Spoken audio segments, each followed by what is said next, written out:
আপনারা যারা মনে করেন যে শখের বসে শুধু ভিডিও বানাই, আসলে এতটা সহজ না বিষয়টা। এত গরমে ভিডিও বানানো যা কষ্ট, সাধারণভাবে একটা নুডলস রান্না করতে যা সময় লাগে তার চাইতে অনেক বেশি কষ্ট, সময়, ধৈর্য সব কিছুই বেশি লাগে। তো আপনারা দয়া করে সাবস্ক্রাইব করবেন, ফলো দিবেন, দিয়ে পাশে থাকবেন, আমাদের কষ্টটা সার্থক হবে। তো প্রথমে নুডলস সিদ্ধ করে ধুয়ে ঠান্ডা জল দিয়ে ধুয়ে নিলাম, তারপর তেল দিয়ে পেঁয়াজ কুচি, কাঁচামরিচ কুচি দিয়ে দিলাম। এগুলি একটু সোনালি বর্ণ হয়ে আসলে তারপর দিয়ে দিলাম 3টা ডিম ভেঙে দিয়ে এই ডিমগুলি ঝুরি ঝুরি করে নিয়েছি।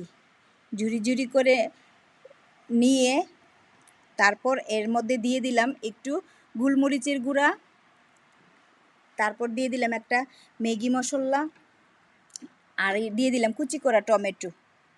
তো এগুলি দিয়ে ভালো করে নেড়ে চেড়ে একটু হয়ে আসলে তারপর দিয়ে দিব নুডলসগুলি। তো এই গরমে ভিডিও বানানো অনেক কষ্ট, তবু শখের বসে করি। আপনারা দয়া করে সবাই পাশে থাকবেন। তো ম্যাগি মশলাটা দিয়ে দিলাম, ম্যাগি মশলাটা দিয়ে আবার নাড়িয়ে চাড়িয়ে নিলাম। নাড়িয়ে চাড়িয়ে একটু হয়ে আসলেই তারপর দিয়ে দিব নুডলসগুলি। তো নুডলসগুলি দিয়ে আবার ভালো করে নাড়িয়ে চাড়িয়ে নিব। আমার ঘরে তো নুডলস একটা একদম প্রধান খাদ্য বলতে পারেন। সকালে না হয়তো বা বিকেলে নুডলস চাই। তো কি আর করার, নুডলসই আজকে আপনাদের সামনে তুলে ধরলাম। তো নুডলসগুলি ভালো করে নাড়িয়ে চাড়িয়ে নিলাম, নাড়িয়ে চাড়িয়ে হওয়ার জন্য অপেক্ষা করছি।